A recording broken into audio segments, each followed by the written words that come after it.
they'll subscribe. I know you're gonna do great with this. Be yourself and you're gonna go far, and yeah, I just can feel it in my bones.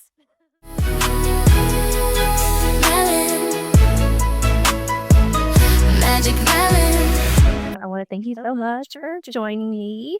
I'll probably have you start with just introducing yourself. I'm Alex Erickson, and I am a creator in a bunch of different places, but mainly on YouTube. I started doing true crime and kind of ventured into some trauma and then also some snacks and stuff like that over on TikTok.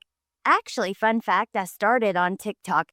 I was so nervous and scared to talk for long periods of time, and TikTok had the like 1 minute videos only. So back then, so I was like, I think I can do a minute. Like, so that's how I did it. And then I like got the nerve to do a live stream. And yeah, so I'm just a creator here. I met you. I'm so thankful to be here. And I met you over in the LCU. And I'm really excited for your journey. And I'm thankful to be here and be a little part of it. So, Yes, I mean, I genuinely appreciate your time because the NCU, that was a wild ride. It was very interesting to see how they operate, and I had a fun time of it, like learning from that experience. But I was definitely happy to like quickly take away what I learned, figure out how I can apply it to my own thing. And so I've been interested in talking to content creators like you and trying to figure out like what got you into it, what draws you to the certain things that you choose to talk about and create, how you accomplished having a community of people that are interested in you and your voice and your way of sharing things, and then kind of how you manage just balancing life, content creation with being a mom and your mental health. That's the kind of stuff that I'm interested in talking to you about today. I love it. I think it's perfect because it's a journey and there's a lot to it, and all of those things are like you said, the mental health. It can be big on your mental health. So ask anything. I'm an open book, and yeah, I'm excited to answer it. Okay, perfect. So, I guess would you mind kicking us off then with what was the moment in your life, if you remember, where you started thinking, like, I want to create content, or I want to have a voice, or I want to share my perspective on these topics? What really kicked it off for you? Okay, so in 2016, I started my journey into recovery. And I also had a baby. I got pregnant and had a newborn very shortly after that. That's actually what got me into recovery. And because of that, I was home alone a lot and I didn't have a lot, I didn't have any friends. All my friends were in an old life that I didn't know anymore. And I just started watching YouTube, and I started watching like Jaclyn Hill, Jeffree Star, beauty community stuff. And I loved it so much and I always wanted to do it, but I didn't think I was necessarily good enough at like makeup and stuff. So it took a minute before I knew what I wanted to talk about. I always liked true crime, and the Watts case happened and that was it. It's like things fell together and I was like, okay, I'm ready. I want to talk about this stuff. So Yes, I appreciate you sharing that because even parts of your journey, I mean, I can relate to and I'm curious about. But when it comes to like the true crime topics, something that I noticed about you and I respect about you is that um you want to do your due diligence when you approach these topics and making sure like you approach them in a way that's like you're researching and you're educated and you're bringing facts and timelines and receipts and proof and a lot of work that goes into it. So I don't know, did it find you, and is that something where like I don't know, did you know it was just meant for your kind of brain, or did you have to learn that kind of process that goes into it? I think both because I naturally had that in me. But, when I started, I've made a lot of mistakes, not necessarily huge ones, but covering cases, jumping on theories and thinking that this just jumping in too fast, and I've learned along the way, people actually a big learning lesson for me. There was a case that happened, and the girl, she was pregnant and she just had her baby, and her best friend was trying to steal her baby. She kidnapped her. And killed her, but the whole internet thought the fiance did it, including me. Now, I didn't make content about this, but I was dead set. I believed it was him, and it wasn't. And that just like I was like, "Whoa." things can really appear one way and it's not, and it's really important to wait for the facts, instead of jumping to conclusions. So, thank you though, cuz it is a lot of work, but I think it's important, to do it. So, Yeah, I mean, I'm not sure if everyone like sees the amount of work that goes into content creation, and I've been realizing just about myself, if I want to just authentically share my voice, like pull out a camera, record what I'm doing, and then piece it together and post it, just that alone, that process alone takes forever. Like, let alone if I was going to approach a topic with that takes this kind of delicacy like that the content you create does, you know? I mean, how long does it take for you to come up with an idea or the type of work and research that goes behind it? well, it depends. There are some really detailed timelines I've done that have taken quite a while. I pieced together once police records come out, I'll piece together the police records with interviews from the news and stuff, and I like to have all the links in the timeline so people can click as they go. That takes some time, but sometimes you can jump right on. Let's say I'm reviewing a body cam or something. That's pretty simple. I mean, like you said, it still takes a lot to just plan and what's my background? What's this? Like, what am I going to start with? All of that.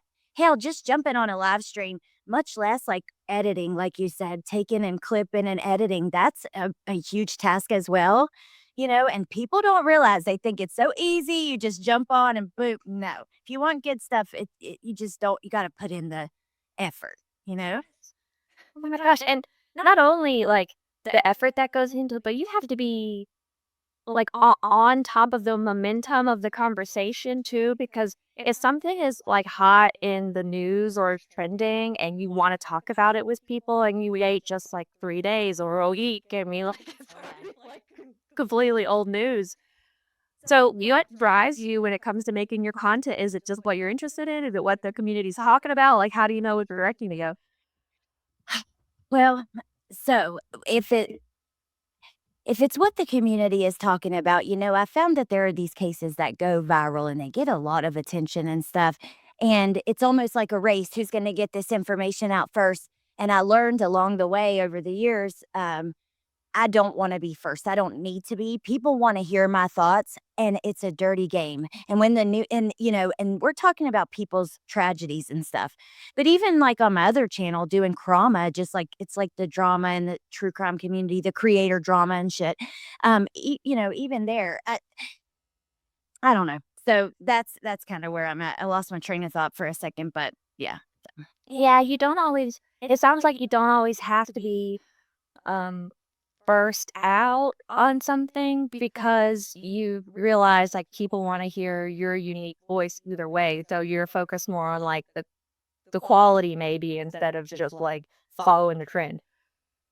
Absolutely, and I think because, like, you're dealing with people's the worst day of their lives, I recently before I went into the LCU, I was covering this trial, and it was about 2 hours away from me, and it was these 2 teenage kids, at the same time, there was a bigger trial going on pretty close to there, and it was the Raleigh shooter trial. I don't know if you've heard of that, but Yeah. yeah, so everybody was paying attention to that.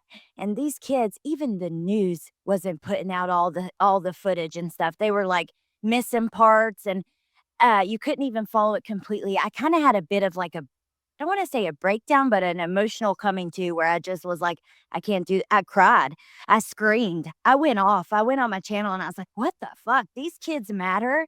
And I am so sick of this dirty game, like where one person's case, yeah, everybody wants to talk about and cares about, but this other young kid who's missing, nobody's talking about. And there are some families who are like, please leave us alone. And there are some families who are like, please, God, just cover my loved one's case. And that is really hard to like emotionally recognize and still be a part of. And I still want to do it. It just in a different way. I'm just realizing, where I'm at in the picture, the full picture.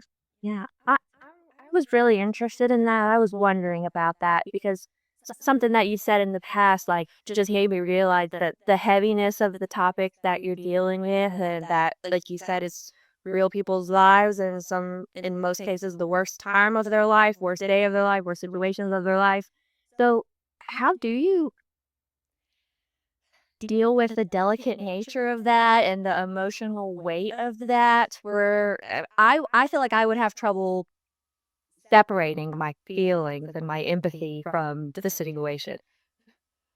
Well, I don't really do that. I try, to when I'm on doing true crime specifically, I try to be very fact based and caring, like coming from a sympathetic place for the victims and everyone involved, their families and stuff. But part of what helps me deal with it is like on the Trauma Channel, I'll talk about the when people are exploiting these cases and the people who are like, there was a recent case of a missing kid and the community was like split. Half the community was accusing mom, other half accusing dad. Police still, 2 years later, haven't, or a long time later, around 2 years, haven't arrested anybody, none of the parents. And this is actually the same with another case that happened like 2 years before this.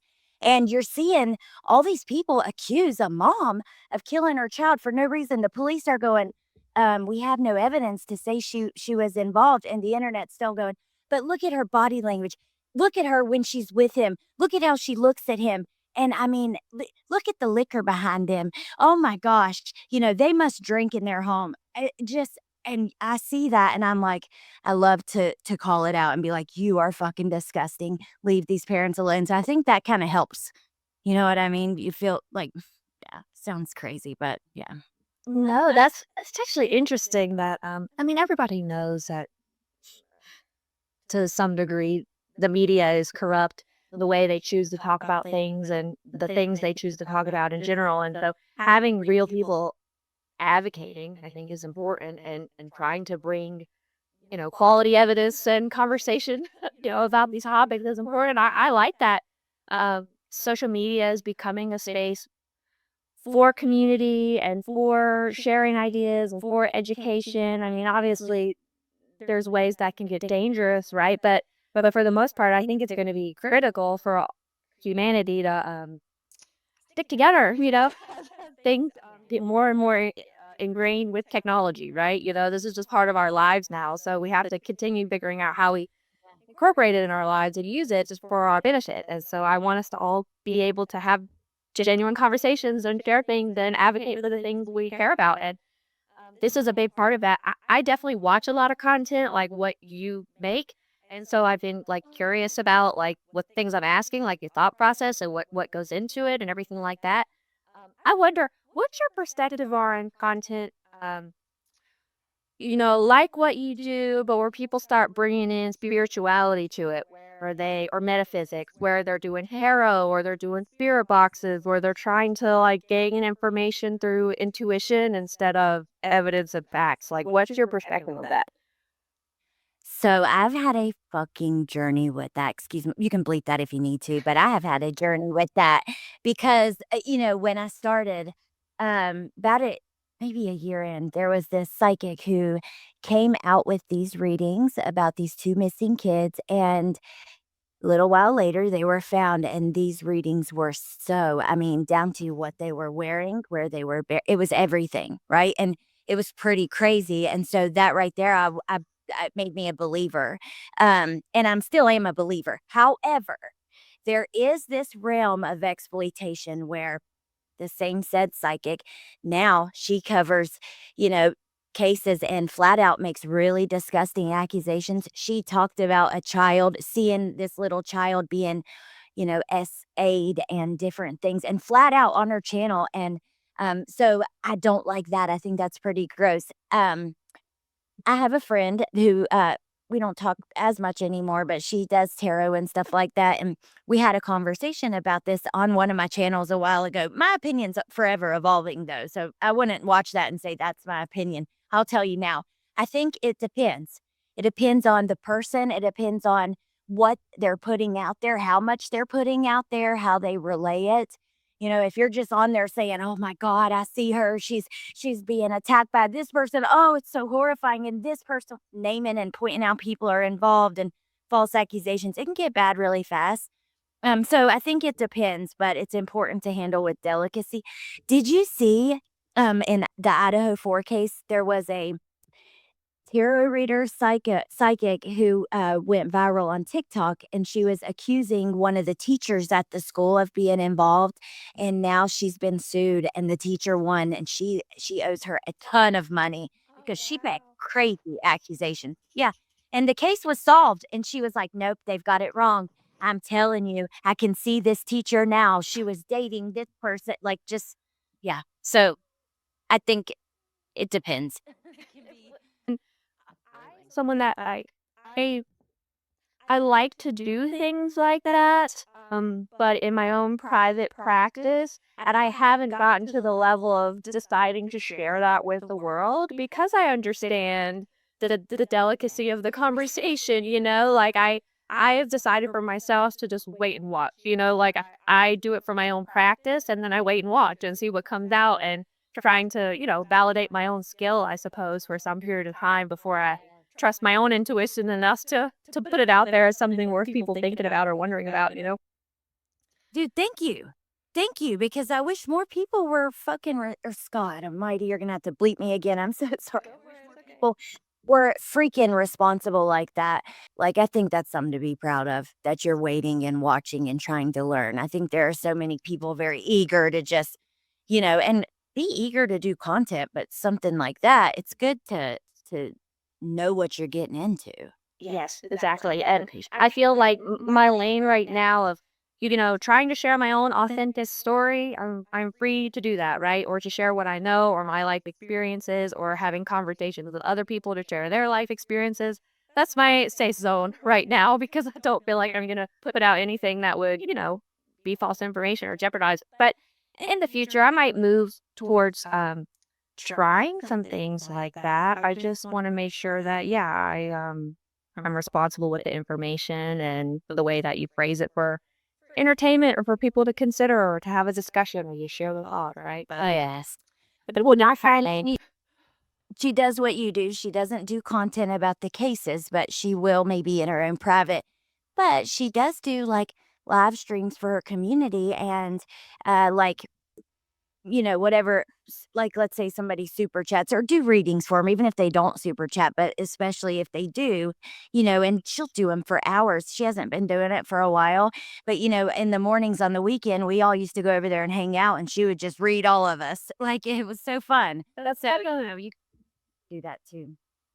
So I have a question for you. You mentioned that like you just speak freely and you started at the top, sharing about your recovery story. Is that something that you've been pretty open with, like on the internet or with other people? Have you shared freely about that part of your life? Yes, a lot. Like, so back in the beginning, no. And I made some mistakes being friends with people I couldn't trust. And, people will start to talk about you and your business and everything. And at a certain point, I just decided, you know what? I don't ever want anybody telling my story. Like, I knew there was some talking happening. I'm going to put it all out there. And it wasn't long after I started, but it was a little while.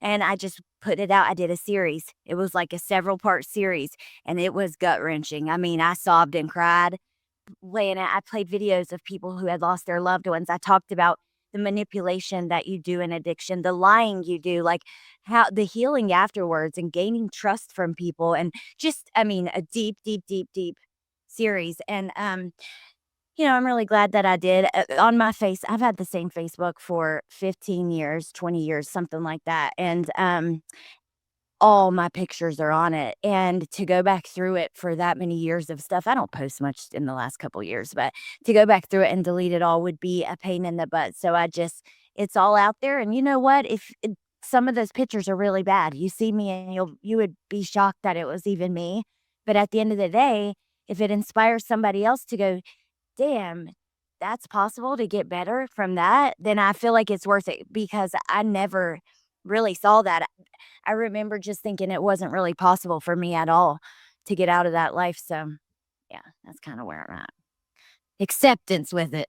Well, I know what you mean. I um it really stood out to me when I first met you how you just like openly shared these parts of yourself, and it meant the world to me because I could not believe I met somebody that had such a similar story that I have just gone through in the past couple years, of dealing with, addiction and then the everything you just said, right? And then trying and failing to get sober and then getting pregnant and then being like, "Now's the time. I gotta figure it out. I have to make this change. I have to make this happen." I've always wanted to be a mom and, I'm gonna do it right. And that saved and changed my life, absolutely. But it's also something that I've had to wrestle with the shame and the stigma and um like the fear of what happens if I'm honest and things like that. And so I don't know, I'm in a place now where like I'm trying to work on just being my authentic self and sharing my authentic glory. I've already got laid off from my job unrelated to this and I'm a free agent now, so I don't feel like I have to worry like if somebody knows who me, I'm like fine, don't have anything to fear. Dude, I'm freaking proud of you, and thank you for sharing that, like, that just I felt it in my heart, I'm not joking, like, it just means a lot to me, so it's gonna make me cry. So thank you for sharing that, and this is what I say. Don't be afraid. There's no shame when you're better. There's no shame. There is only something to be proud of. No matter how low it got for you, no matter what life was like for you then, because even if it was, the lowest that anyone's ever seen, look at you now. And the fact that you made it back from that, you know what I mean? And you share whatever you feel comfortable with and you're better now. And you can see that you're doing great. You look healthy, happy, just so fuck 'em. No, if anybody has God almighty. Screw anybody who has a problem with it. You can cut that little but yeah.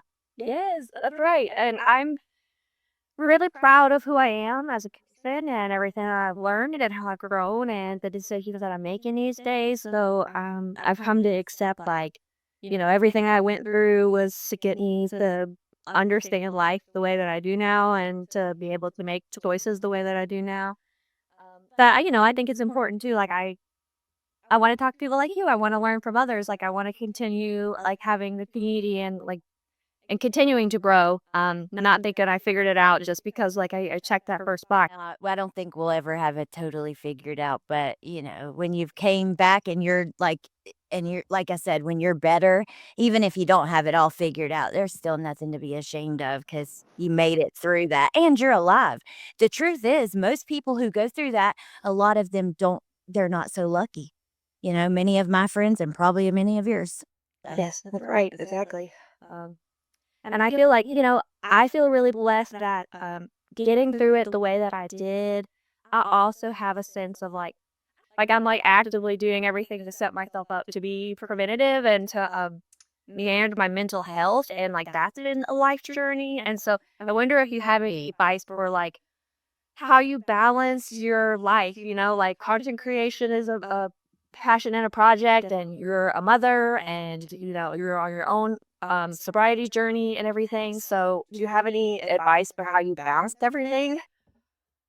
Well, I will say, a couple years into my sobriety journey, I had a loved one who was very sick. And I was finding, shit everywhere. Anytime I was around them, you'll find something dropped on the ground or something. And I think that gave me strength.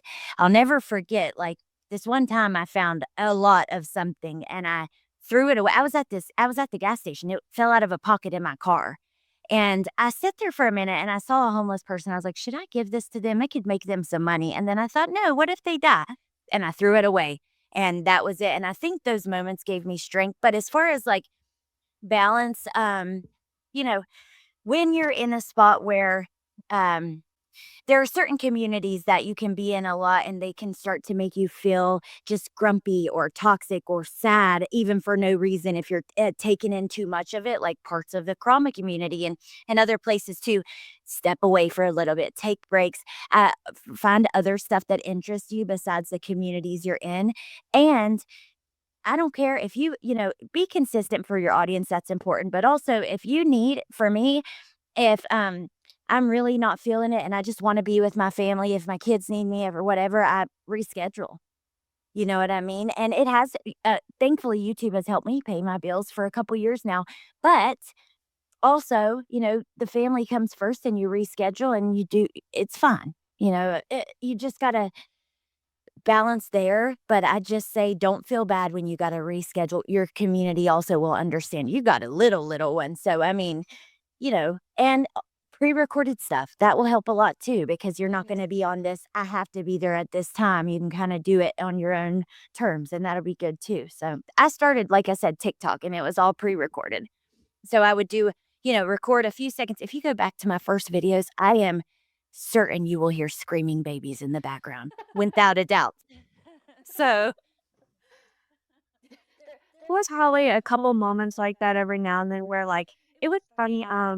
The drama I had in the LC toward the end, what was it? There was somebody that was giving me a hard time about being a mom and saying this whole like, I neglect my kid type of stuff or whatever, which was insane. Which is insane. And not the reason I left. It was just coincidental timing. So I just be the discussion or whatever. That I was like, okay, then if he's napping every now and then when I'm live streaming too, like, is that a big deal? If he wakes up, I'll get up and handle him. You know what I mean? I'm trying to find it out. It's not like I'm just like completely abandoning my children because I'm doing a live stream every now and then. Like, I have a husband, I have a mother-in-law, like, I have a baby cam. Like, stop. exactly. Oh my god, that really went all through me. I felt protective of you in that, and I still think she was what a disgusting human. If you can't understand, what are you supposed to do? Have your baby and be like, "Look, guys, I do have a baby." No, you're trying to protect him or her from the internet. So, no, you're not gonna do that, and you're trying to be a working mom. Some moms go back to work and work 8 hours a day. You know what I mean? Mom's gotta work. A lot of households, it takes 2 people. Like, that was just disgusting. It's hard, man. That chart sometimes same thing with me. I had a drama and, I was already considering leaving, and I had been vocal about it to people behind the scenes. I had a drama, and I thought, "Now I can't leave because I don't want this to be, like, the reason." And then, like, a couple of days later, you know, my mom was going to a doctor's appointment that morning, and she's got some health stuff going on, and I just thought, "No, I'm not missing one more evening having dinner with my family because my mom and dad, me and my kids, like, we usually have dinner every day together every single day around 6:30. It's always a thing, and it was making me miss that every day, and I just decided, "No." And if people think that's why I stepped down, I don't care, but at the end of the day, maybe it was part of it because I wouldn't work with somebody I can't trust, and that's just where I'm at, so Yes, exactly. And I think all those kind of things happen for a reason. Like you said, where I was like, it wasn't like the main reason, but then, yeah, maybe there was like a hint of something too bad. And it was also a learning experience for me where when I started, I was attempting to just gain a thick skin and be silly and play. And like, just practice like being crazy on the internet and not really worrying about what people had to say about me. And so I kind of felt like that was an exercise in that too, like practicing not letting that get too much under my skin. But it also, I did have the moments where I was like, I mean, like, I might want to share my story, my family, my child, my life on the internet. Am I going to share it in this community with the LCU at the time and the place? And then, like you said, well, I am pouring in a lot of time and a lot of energy besides just the show hours, like it's all encompassing. Just be able to talk about the community. And I was like, well, maybe it is sucking a lot of time away from my family. That's not really worth it. So that was something where you got to decide that that was her best, and so that's what I cut out, and I'm trying to do my own content instead. and I love it. I'm here to support you. Later, I have a live actually, and I'm going to share your link and mention I did an interview that'll be coming out soon. I'm really excited for you to be on this journey, and I think it just fits you better with what you're going through in life. I love the LCU, and I'll be a viewer over there. But that's about where I'm at too with it. I want to say I'm glad you reminded me. So this was one of the biggest things for me starting that, like, especially coming to YouTube. On TikTok, like several videos over there that hit 1 million views, and I'll get some hate comments on the big videos, but mostly, not too much. Over here, I started getting a lot of criticism and hate comments at first for really no reason. And at first I would take it personally. And then I realized and decided that these people don't know me at all. They know nothing about me. This is just based on this little bit of this live, and they're judging this content. Stop letting it get to you so much. Who cares what they think? People can have their opinion. It doesn't change shit for me. I'm still gonna go in there and go to bed tonight, or maybe munch out on some kind of munchies first, and live my life no matter how they feel. So you gotta like not let those hate comments get to you, and it is hard at first. It is, but I think the LCU was probably a great place to practice that. I feel like that was like, I don't know, the exact crash course that I needed to just launch me into the internet. I was like, okay, now I know how to use some technology, and I know how people are crazy, and we're good to go. And I learned some about their operation too. I actually I built an entire 50-page business plan on how I could take their whole model, and then instead of having hosts who are just like drama personalities, we could have people who are teachers, are interested in talking about certain subjects. So I learned a lot from that experience. It was fun. So now I have like a project that I can slowly pour into over time, and that's what I'm trying to do. Just kind of like try little things and stuff like this, just having authentic conversations with people where I maybe can learn something or take away something from their life experience, because it's valuable for me, maybe others, and I feel like it's gonna be lower energy to, you edit some parts out, but use it as is, and there you go, right? I feel like I'll probably post this one faster than the content I've been collecting for 2 months for my own blog journey, you know what I mean? Well, you can post don't cut me unless you wanna cut the cuss words or something. I can understand that, but you feel free anything, of course, that I say. That's something I think I got used to being on here live for years. Like, live, stuff goes wrong, things break, like your stream might go down, like, so, just anything could happen. You're live, you know what I mean? So, you kinda get used to, plus, I feel like this, be yourself. You never have to worry about it. Just be yourself, be real. At the end of the day, it is what, and maybe you change your mind or whatever, but you're always being authentic in the moment. So really, what can anybody say? But thank you. This was very valuable. I feel like I learned a lot. Would you mind, like, saying where people can find you on YouTube or TikTok? Yes. So on YouTube, it is Alex Erickson. That's my main channel. I went with my name when I started, and that's just it. That's my true crime channel. My crime channel is Real Talk with Alex Erickson. It used to be Real Talk with Alex, and I added my last name to make it easier. And I think my tag is at Alex Erickson 11 for my main one, which is also my TikTok account. You'll find me. Put in Alex Erickson 11, and I think that you'll find me if you want to. And yeah, thank you for having me and asking me. And thank you for sharing that about like giving you the courage to share your story and stuff. Like, that means a freaking lot to me, almost. But I have, I've gotten a few messages like that over the years, and like, it's all worth it when you get those kind of messages and stuff. So thank you, really. Thank you. That genuinely like that. It was inspiring to me. This has made a difference for me and made me feel a lot less alone and seen without you even really knowing anything about me. So I appreciate you.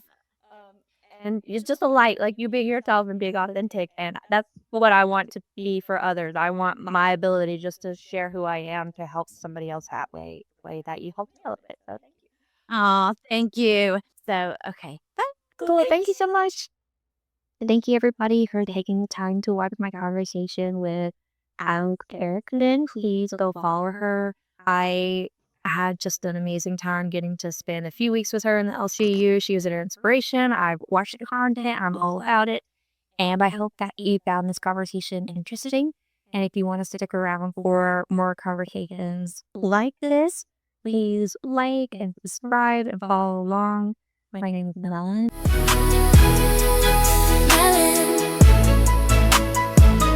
Magic Melon. Be yourself and you're going to go far. And I just can feel it in my bones.